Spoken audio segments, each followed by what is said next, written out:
Good afternoon, folks, and thanks so much for having me at the Wisconsin Retail Conference. And I'm here and always happy to talk about food halls, but in particularly happy to talk to my friends and colleagues in Wisconsin. Um, big fan of the state, big fan of Milwaukee. Have family out there, have friends out there, have been fortunate enough to play golf out at Kohler, and you've got a wonderful state, and please please keep it wonderful. And I always think the best way to do that is to create really great food and beverage options.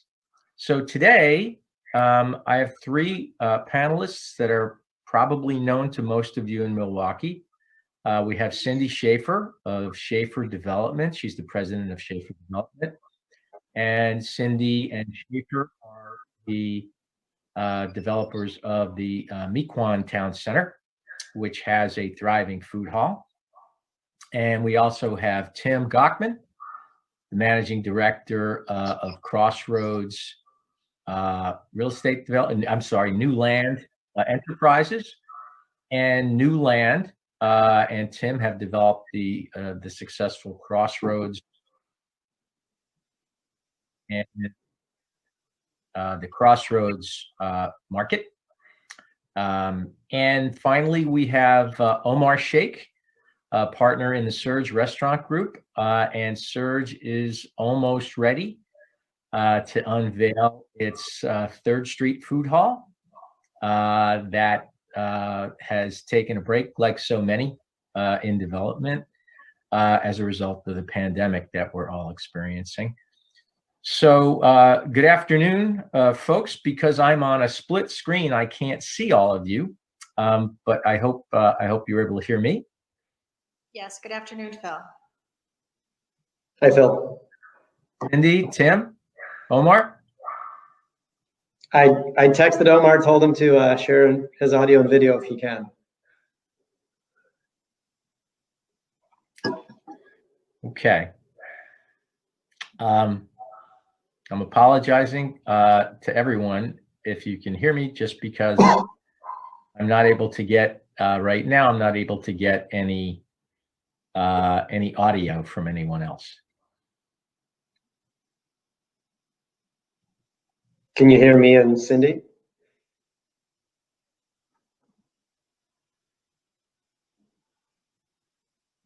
Any luck?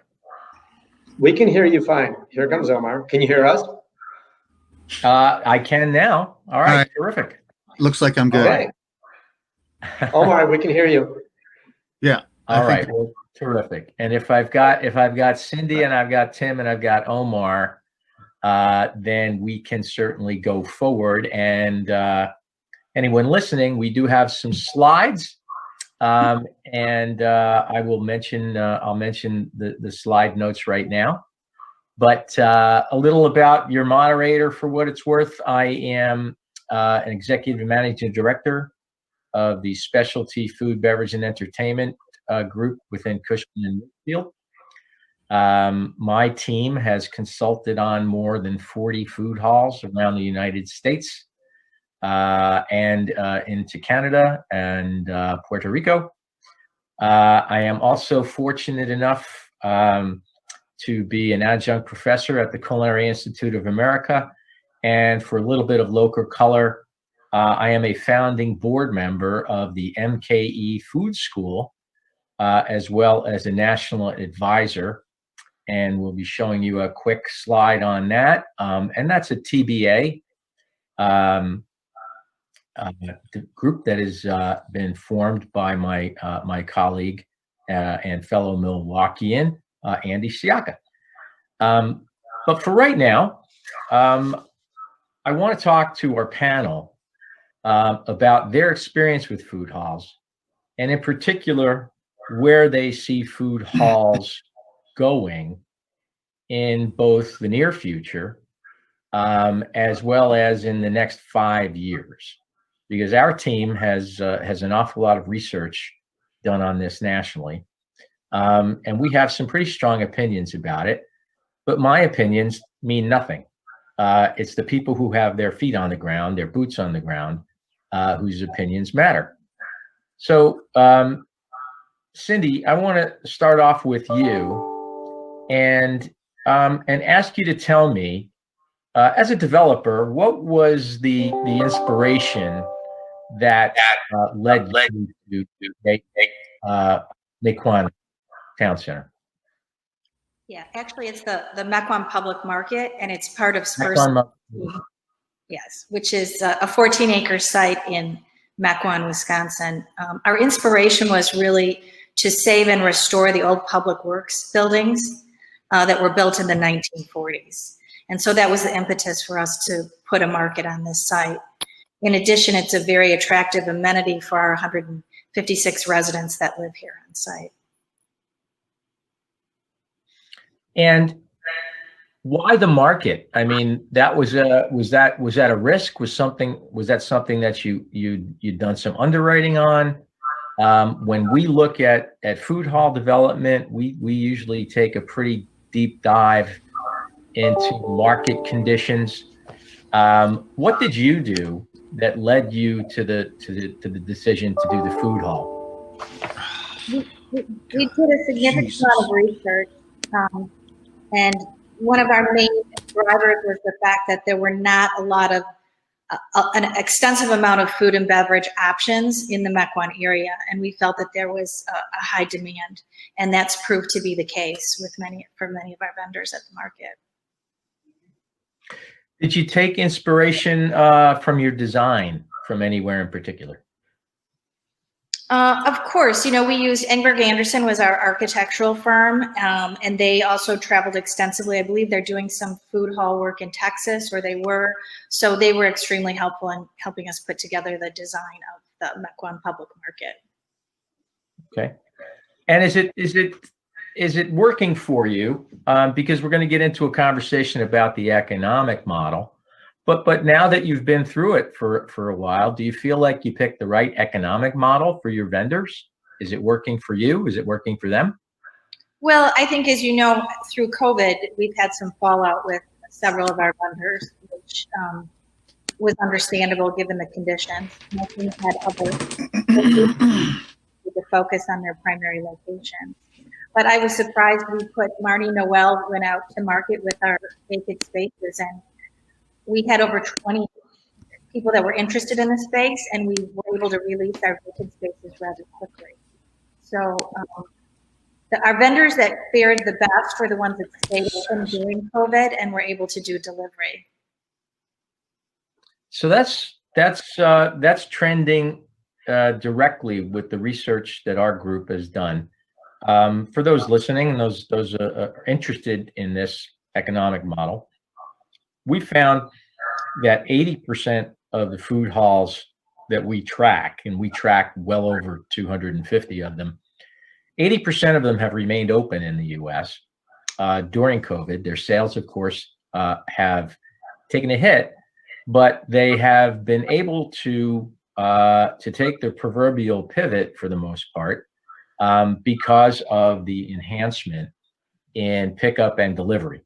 And it turns out that the food hall, by its nature, works pretty well in that regard, so long as the food hall is not designed to service a very specific office community, because most of the office communities, as you know, have been depleted. Tim, we talked yesterday about Crossroads, and what I found really interesting about Crossroads and your decision to open it was less about the decision to open it, but more about the decision to self-manage. Our background tells us that self-managing a food hall is pretty tough. Tell us how you came to that decision, and tell us sort of what it's done for you in terms of your thinking about food halls going forward. Well, the decision was based primarily on a lack of food halls, and therefore lack of food hall expertise in Milwaukee. you know, prior to Crossroads, we had Sherman Phoenix open, but not a, you know, not a pure food hall. And prior to that, really, we didn't have anything. And so that's one of the issues, I think, is operating in a market where you don't have that depth of experience like you would in a Chicago or another larger market. And so we thought about bringing in an outside firm, whether it be for a consulting basis or even operational basis. But given the lessons we've learned from the real estate development side, I think it's tough for Chicago developers to come into Milwaukee and get it right. And I didn't really see how they would be able to come into a food hall and get it right. So we decided to do it ourselves, which has been an interesting learning experience. I would not recommend it for most people. I'm not even sure I recommend it for myself. But it's a way to learn. And overall, I think we've done a pretty good job of it. I mean, we just actually, one of our vendors that did a pop-up signed a 2-year extension. So the team is performing. It takes a lot. I will tell you that it takes a lot. The programming, the recruitment, management, it's intensive. You know, it's we've seen that, and I tip my hat to you for taking on, you know, the unknown, right? Because unless you've got experience managing multiple food and beverage units, it's pretty tough to do.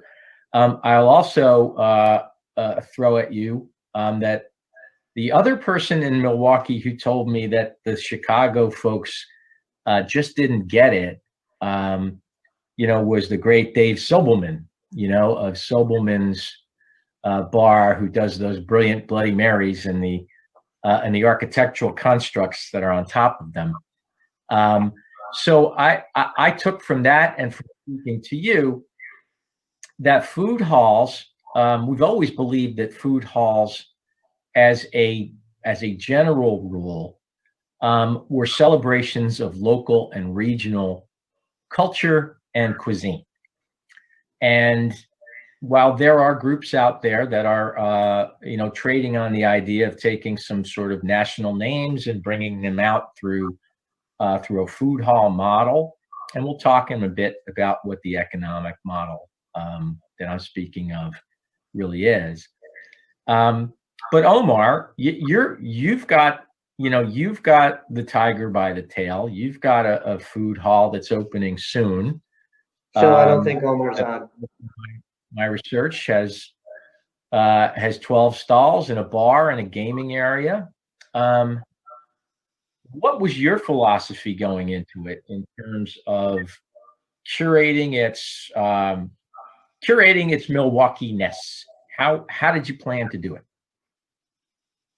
Phil, I don't think Omar's on. He keeps getting booted off.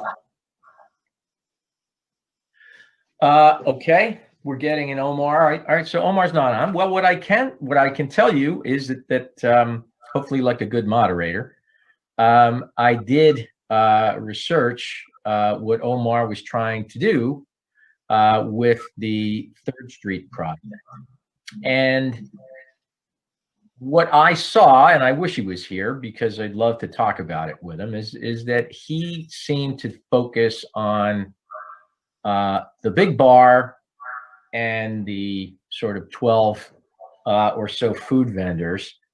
And what I did want to know in that environment is sort of square footage, because we take a hard look when we're evaluating food halls at the appropriate mix of vented vendors, non-vented vendors, bar, and what we usually call programming areas. You can call them entertainment areas, or you can call them common space, but that's kind of the way we work it. So for the folks that are listening, I have never, I've written a number of research pieces on the food hall movement. We refer to it as a movement because it is much more than simply a fad or sort of this week's news. it's become a movement because of the economic hedge that it provides to both the developer and to the vendor, as well as providing a hedge to the consumer, who can find a number of different cuisines and a number of different experiences, hopefully under one roof. Now I say that, and Tim, let me go to you. Was the thought process as deep as all that, and should it be as deep as all that? Meaning, did you believe, our theory about the hedge for the developer is that in an environment where even during the most successful years of our economy, we saw over 20% of restaurants fail to make it through year one. And that in all of our analyses of food halls throughout the United States, we've only seen a handful close. And I'll tell you why we saw them close. But for the most part, you don't get dark space. Now, that's my opinion. Do you share that opinion, or do you challenge it? I'm happy to hear somebody who's, again, boots on the ground versus my ivory tower here. So let me see if I can summarize that question. So is the question that if I lost the first part, whether that much thought should go into it, and whether we see this as a viable economic model versus traditional restaurants. And Omar's back on, and so we can I think we can go back to Omar's food hall. But Omar, prior to food halls, also had a good amount of experience in brick and mortar restaurants. And so Omar, you can agree with me or disagree with me, but within Newland's retail portfolio, we've got Justin Carlisle with his Ardent, which is one of the best restaurants in Wisconsin in the country. But also he's got a couple of casual concepts. And my understanding is that in the last decade or so, the margins in the restaurant business have just plummeted. And people have been working on thin margins for a long time, and it's not sustainable. And so, to the degree that a food hall can bring those costs down for operators, or at the very least de-risk those operations, then yes, that is absolutely a benefit that the food hall needs to bring to the vendors. Hold on, maybe this will put me back there, but even when I get on it, just keep. Go ahead, Omar. Go ahead. And does it also serve as a hedge for you as the developer? Are you less worried that you're going to have a dark space? Yeah, unquestionably, right? So, one of the things we talked about in the prep is that the whole idea of the food hall model is that you're taking a chunk of the infrastructure, the build out, and you're putting it on the property owner, typically the real estate developer. And because developers are financing the building, that is a lower risk and therefore lower interest rate than what a business operator, a restaurant operator is typically borrowing through the SBA. You might be in the high singles to low to mid double-digit interest rates, which is more than double versus my borrowing costs. So that alone should bring operational costs down, and hopefully we're able to pass those through to the operators. And if we're able to pass those through, and if we're creating an environment where they can operate instead of a full-scale restaurant with a 30, 40 person staff, they can run a food hall stall essentially like a food truck, 4, 5, 6 people. Then yes, absolutely, that makes their life easier. If you make someone's life easier and you remove the barriers to entry, then you get a bigger pool of people, and the financial model makes sense. You get more willing people, and so yes, we have been able to, as a result, backfill spaces in a very short amount of time as we get that natural turnover in the stalls. And again, that's great from my perspective to hear that it's it's trending with the national research that we're doing. That's what we're seeing nationally. And Omar, are you back on? We got you? No, he's been on and off. All right. Well, if Omar comes back on, I hope he'll interrupt me. But Cindy, how did you go about the important task of management? So, and before you answer, we usually stick with the sort of, we think there are 4 pillars to a successful food hall project. And the first is design, meaning that it has to be able to accommodate these different vendors and accommodate the public.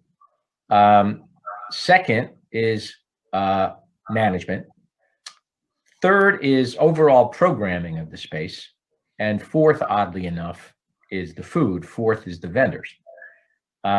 Tim talked about the challenges of managing the space. Does your group self-manage, or does your group have a third party that assists? We have a third party, but it's been a combination of us with a third party managing it. And you know, one of our goals that we felt was very important with our public market was really an experience. You know, experiential real estate is something that people really wanted. Now with COVID, that's kind of slowed that down a bit.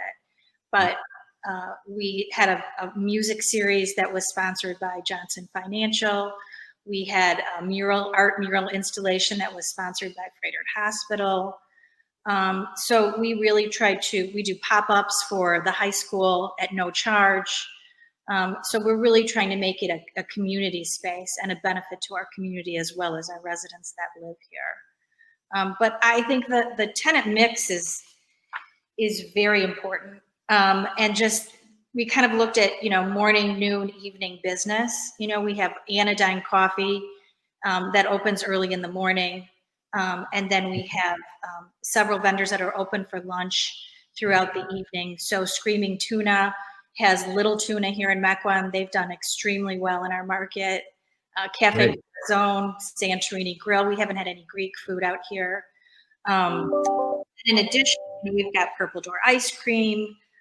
We've got Aloha Poke coming in. We just recently had the falafel guys come in, and now we have Pizza Man that's going to be opening soon as well. And then we have one non-food vendor, which is Latera Floral, and that's been really fun. She's done extremely well with gifts and flowers and doing classes, small size classes on floral design.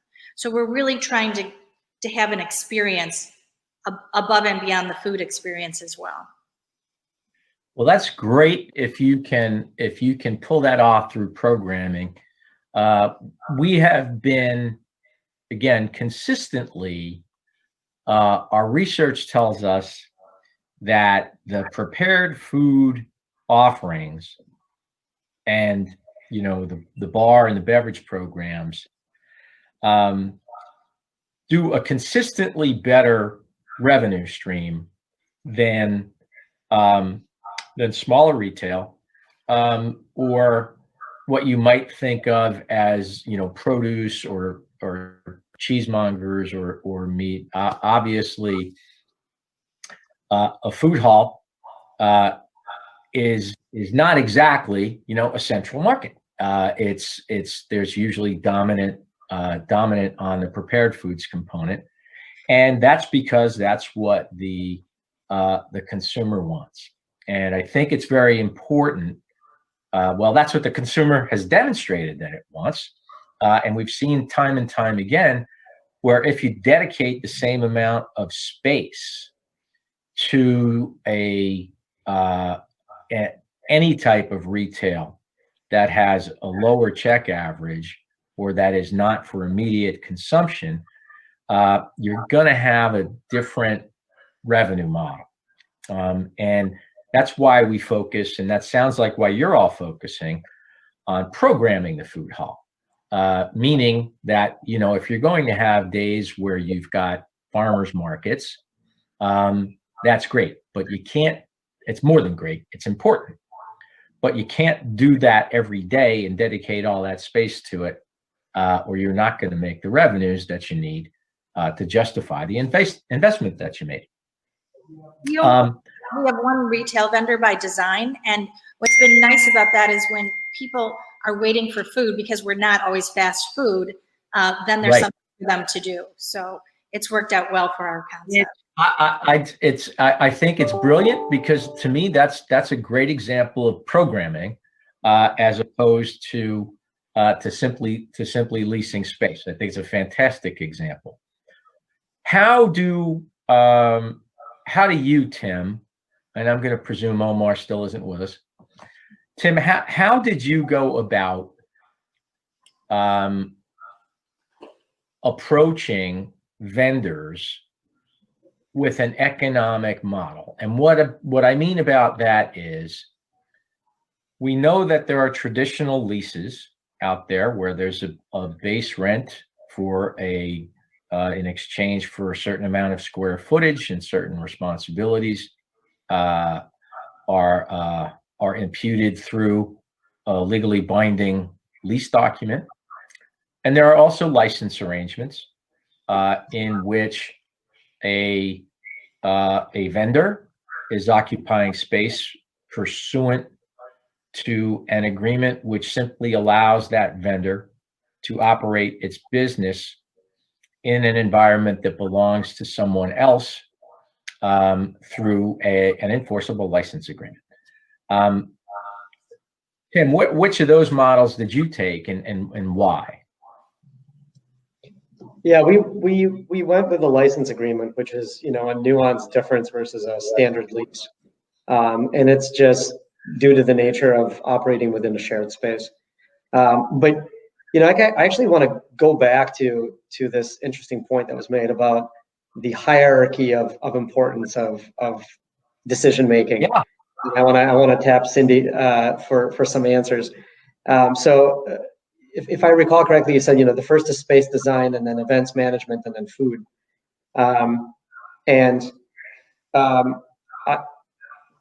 Cindy, I think your experience is somewhat similar to ours. What would you say the split is between residential, so right, people coming from their house, versus people coming from work pre-COVID? Pre-COVID? Well, our food hall opened before we finished our residential units. So it was probably more of an 80-20 in the beginning. And I'd say now it's much higher than that, probably 60-40. 60 residential? Right. Or 60? I mean, yeah, you're still in Gokhman, right? It's a predominantly residential community. Right. And I think that's an important point that's not in these four, in terms of figuring out what type of food hall you want to run and whom it caters to. We had, I don't know if you can call it a food hall. I guess you start getting into the nitty gritty of what's a food hall, what's a market, what's a hybrid, et cetera. But, you've got this 4-vendor food hall that was at the Pabst. And it's a difficult location. It doesn't have the scale. It doesn't have the programming. Cindy, obviously, you've got a lot of public space. You guys do a lot of programming. Crossroads does programming through its adjacent attractions like Black Cat Alley and the Milwaukee Film Festival, and so on and so forth. And I think that's a really, for the people listening in on the panel, the details of how to operate it are going to come much later. First, you have to decide what kind of thing you want to set up. And so I think, Cindy, you've got, how big is Mequon Public Market? What's the square footage overall? We're about 15,000 square feet. Yeah, you guys are double our size, right? Crossroads is 7,000 square feet, and we've got 8 vendors and 2 bars packed into that 7,000 square feet. Your distribution is different. How many total vendors? We have 10 vendors. Yeah, so. And we have a test performance kitchen on our upper level that we lease out. And I think that's, talking about those 4 things: the space design, the Tom Dakin is asking, what is the 4-vendor food hall that I mentioned? It's at the Pabst. I don't even know what street it's on. It's called like 1125 or something like that. But the space design, the events, the management, the food, I don't see them in an order. I see them as equally important. Crossroads, we used Corbin Associates for the design. It swept the IIDAs and ASID award categories. The management has to be top notch. And I don't know if it's specific to Milwaukee, but I feel like it's different from Chicago. You just have to execute on every single category. And if you don't, my feeling is at Crossroads, Cindy, chime in, but if you don't execute on each and every category, you get punished. Yeah, I would agree. And it's kind of evolving. It's changing as we grow. And that's great to hear, because I like it when people challenge assumptions, right, that we make. And let me amplify that we put those 4 pillars together, and I would tell you that while I feel like I can rank them in terms of importance, I would say that the differences are minimal. And the reason, believe it or not, why we nationally rank food number 4 and vendor curation number 4 is because we have been very happily surprised over the past 4 years that we have found great food and beverage in just about every corner of the United States, from small to mid-size vendors, that has really been surprisingly, happily consistent and of very high quality. And we've not yet found a market, be it as, there are large markets and Milwaukee's a mid-sized market, but we've found great food and beverage offerings in Omaha, Nebraska and Fargo, North Dakota, that you wouldn't think would exist. You'd think you might have problems. We have seen what you've seen, which is we've seen the pandemic reduce the number of independent restaurants that exist. And Tim, you made an excellent observation point earlier about the bad, or bad is probably too tough a word. I'd say the really weak economic model of the independent restaurant. And in short, it's left a lot of very talented people with culinary backgrounds effectively without businesses or without opportunities. And we see the prospect of the food hall-like development, which is really an amenity at the end of the day, right, as something that the developer can use as a signature for their projects. And it's clear that each of you have taken on a very personal partnership with the food and beverage that's in your space. Is it hard to just look at it as just, okay, do you think it's just the amenity of the day? Or is this an amenity that you see growing? And Cindy, I'll start with you. Are there going to be more food halls or fewer food halls? That's a good question, Phil. I don't know, Tim, I think you agree with me. It's difficult. It's a challenging business, especially in the current times. I do think it makes sense from an economic standpoint, as low barriers of entry for people to get started and to get a concept going. So I would anticipate that we're going to see a growth in food halls and markets. But again, with these uncertain times, it's just hard to predict. Tim, what are your thoughts? Well, you have to be, I agree. Overall, I agree. And I think you have to be cognizant of what market you're in. I mean, Milwaukee only has so much density. And at the end of the day, a food hall does rely on density. With Crossroads, we've been lucky. I traveled the country looking at different food hall models in Chicago, in New York, in Denver, and Seattle. There are food halls, Phil, as you know, like Revival in Chicago. Which is in kind of that South Loop area. And so it's not active on evenings and weekends because there's no residential base. That's right. Whereas, if you go to like an Avanti in Denver, it's in this area that has heavy residential behind it, but it's close to the commercial district. And Cindy, that's why I asked you about that, business to residential mix. But right, your business crowd is typically your lunch crowd, and Your residential crowd is more so your evening crowd. And so I think the answer is it depends on where. Cindy, the other thing I'm curious about, one of the things that's a little bit different between Crossroads and Mequon Public Market, I think, is that we built a commissary kitchen, and so our spaces are not individually vented. Yours are, right? Correct. Yes. And if you're not willing to share this, sorry for asking a detailed question, but how does it work in your model in terms of what the vendor's responsible for build out, and how big is that ticket to start? Because for us, I'll share, right? For us, the initial setup can be anywhere from, let's say, $15,000 to $20,000. They're bringing in their own equipment. So we provide a hood, we provide a line, and they get a designated section under that line. We provide refrigeration, shelving, storage, etc., cleaning products. We even provide the dishwasher, both the equipment and the person. So they're just bringing their cooking equipment, knives, pots, pans, plates, and signage. They have to worry about the aesthetics in the stall. So we estimate that at 15 to 25 on the high end. How does it work for you? Well, one of the things we did, and because we were able to do it more economically, as you pointed out earlier, is we paid for the hoods and the venting, which was the major expense.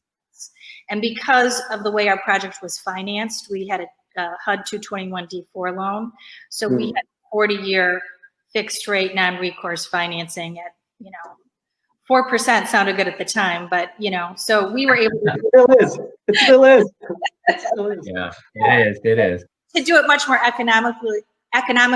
And the other thing is we had really good vendors, like George Morales, who owns Cafe Corazon, was a huge help to us. I mean, he really helped us with our build out, and he brought in his people to help us. And, if it wasn't for him, I don't think we'd have the public market. So George and Wendy from Cafe Corazon were very helpful to us, and we had a lot of experienced vendors, Matt from Anodyne Coffee and Spiro from Santorini Grill, and obviously Purple Door. So we had a lot of experienced vendors, that really helped us out. And we're really excited to have Pizza Man coming in. They're going to open next month, and they're going to sell pizza by the slice. And we think that'll be a huge, huge boon to them. It's great that we've got two different approaches to the food hall, to what we would consider to be the guts, the back of the house, how you are going to set your project up for the vendors. And those are really the two most independent schools of thought currently in play. I would say the majority of the food halls that we see are independent stalls that have not just hoods, but have just about all of the equipment that's required for a turnkey operation in each stall. The idea of a shared kitchen, again, I think it requires a good bit of operational oversight. It's not a right or wrong model. It's a model. And fortunately, I think for what you've described, Tim, you took an approach that the vendors can still be independent. And we find that no matter which model you use, as long as you've got a group of independent vendors, you are spreading out the labor costs of all of them, and that's very important.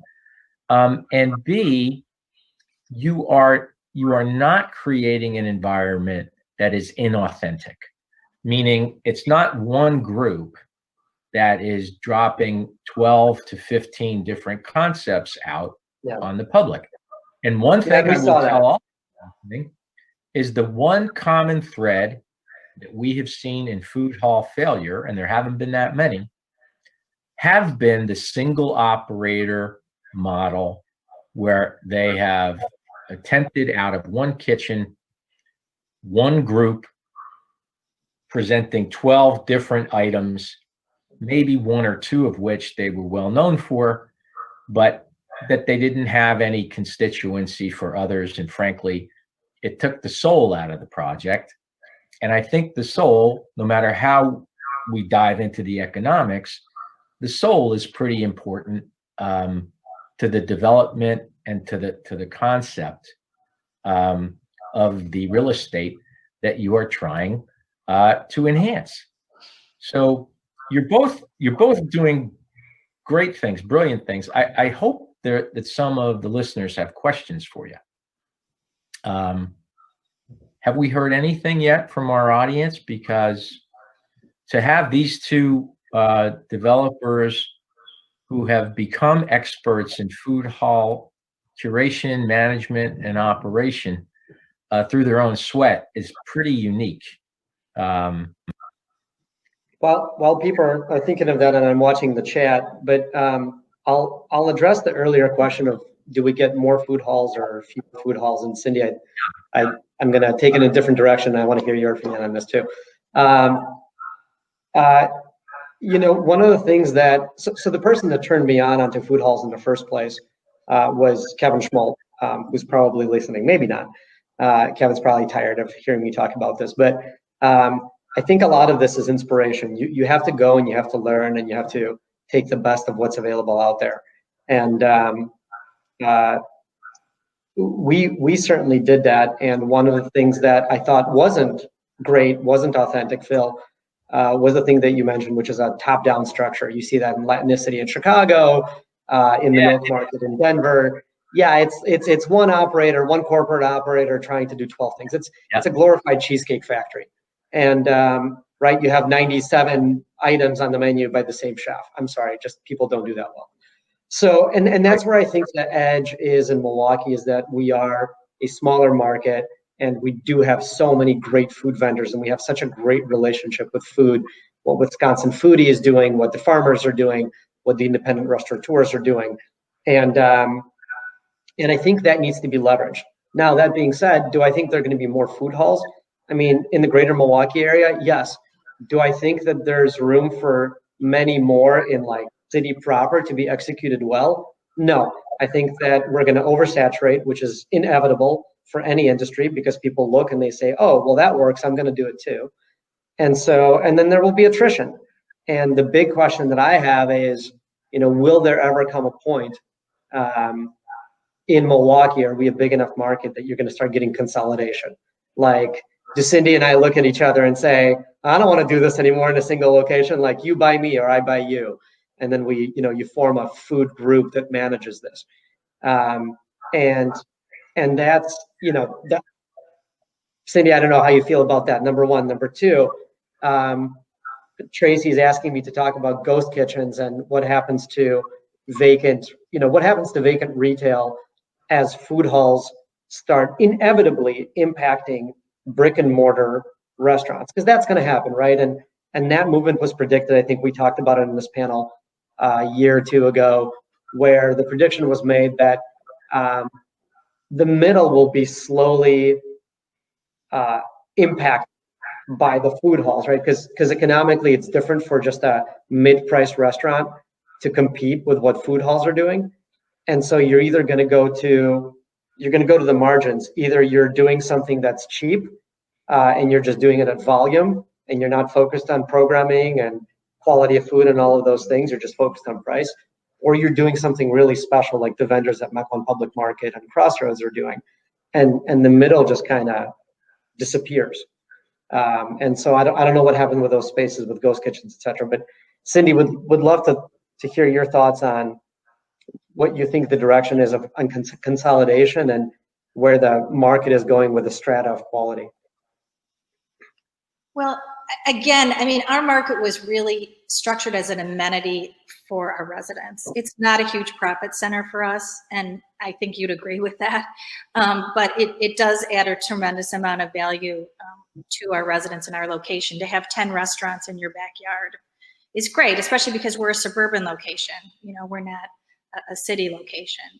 And I do think that, you know, we will see more food halls, but hopefully in different locations and not just all downtown and in different, I think there's probably room for some in some of the other suburbs like Greenfield, for example. Well, I can chime in and tell you this. Our practice has been extremely busy even through COVID.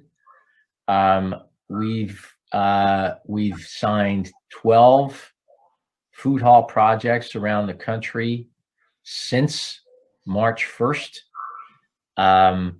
And while today's Wisconsin Day, I think we all have to look to what goes on nationally. And I will tell you what we're seeing. We're seeing food hall economics dictate the decision-making from developers. I'm not sure that it was the food hall that was going to decimate, those middle independent restaurants. I'm a bit of a believer in, in scene making, meaning if we've got a good restaurant scene and good food halls, everybody benefits. And we're seeing a lot of food hall design now, including a standalone restaurant that is either adjacent to the food hall or part of the food hall. And again, we're seeing this on a national basis. We're seeing more food halls that are being designed with ghost kitchen capabilities nationally. And that is becoming more and more common. And lastly, we're seeing food halls that are being designed and developed to incorporate e-gaming locations, which have become extremely popular. Esports, I don't mean gambling, I mean gaming facilities that are attracting leagues, teams, and independent play. So just to tell you what's out there, so we see a growth. I wouldn't call it monster growth, but we're seeing steady growth nationally. And Bill, how much time do we have left? Yeah, I received a note that suggests that we are coming up on the 45 minutes, and obviously we'd like to leave the panelists with a minute, if we don't have questions, with a minute to we do. I've got a couple of questions that popped up in the chat. Cindy, can you see those? I cannot. Well, I'll read them off. So one is, how does each market handle delivery? So Cindy, I'll let you address that quick. The majority of our vendors are using Grubhub, so they're using a third-party delivery service. Okay. Has that been a significant add-on to the revenue? Yeah, during COVID, I don't monitor all the sales of all my vendors, but in speaking with Santorini Grill and Little Tuna, they had significant uptick in volume because of that. So I assume if you're not monitoring sales, that most likely you guys have a rent structure more akin to just retail with some sort of a CAM. Correct. Whereas we have a centralized system, and so we see everybody's sales. The vendors don't see each other's; they only see their own. But we can give them kind of macro level feedback on how they're doing relative to others. Sales trends, you're down versus everybody else is up, etc. But for us, delivery, I think delivery's tough for people that are doing good food. Good food just for the most part doesn't travel well. What are your thoughts on that? We're seeing certainly a better quality in delivery. The bigger issue though is that it makes almost no economic sense for small vendors to pay the fee that accompanies the Grubhubs and the Uber Eats. So that was one question was on delivery, and then Cindy, I think an interesting one for you is from Alex Zank, and Alex says, what kind of suburban market makes sense for food halls, and what makes Mequon successful, and where can that possibly be replicated? Well, I think in Mequon it was a matter of supply and demand. We didn't have a lot of restaurants in Mequon, and So I'm hearing from realtors in the area that people are now purchasing homes closer to the public market because they can walk to it. So we've seen some new residential developments come up. We have 156 units. There's another 100 units across the street. You know, I mentioned Greenfield only because I had talked to Scout Yauk, and you know, he had see my, so that might be an area I think that could benefit from a food hall structure. Yeah, and I know, you know, for the public market, which is food hall on steroids. I have a friend who ran a large digital tech firm, and they wanted their new office. One of the hard criteria was they needed to be within a couple of blocks of the public market so that their employees could walk to lunch, which is awesome to see because it kind of activates. That follows national trends. We do an awful lot of market research. We do a lot of feasibility studies on both market and design. We see that consistently throughout our research, is that they really do provide a halo effect for the neighborhood. Cindy, I have a final question for you because I don't see any more in the chat. But if there were a local group or even a national association for food halls, would you join? Would you join and share experience? Yeah, absolutely. I think it's a great idea. There isn't like a trade association, like a food hall trade association. I'm not volunteering. I don't want to do it. Let's start with. No, you know what? We've been asked to create one. There were some discussions about it pre-COVID. You know, I certainly hope that, frankly, that an association is developed by those people who have boots on the ground to gain information. But as you know, right, our situation right now is it's information gathering right now is tough because we don't know whether the information is anecdotal information over the last 6 months or whether it's real. But it's my hope that we're going to see at least some association where information is shared, and that's the most important part. I will leave it with this. Couple of insights is that we have two different approaches to the food hall, but both delivering unique, excellent experiences to the citizenry of Milwaukee. The question about whether or not there will be groups that come together to acquire food halls. I'm going to say to you, I don't see it, but what I do see, and I see it consistently and daily, is that there are groups that are being aggressive about offering professional management to food halls on a broad basis. And that's one you should look out for. I would like to leave it there. And I would like to say to anybody listening, please visit Mequon, and please visit Crossroads. I am certain that they will inspire you. We are always available. Our research reports from Cushman and Wakefield are always available to you. And I think that the research reports are drafted in a way that are not pro or con. They do express what we see as growth in the industry. And I'd like to thank the Wisconsin retail teams for asking us to present today. Thank you.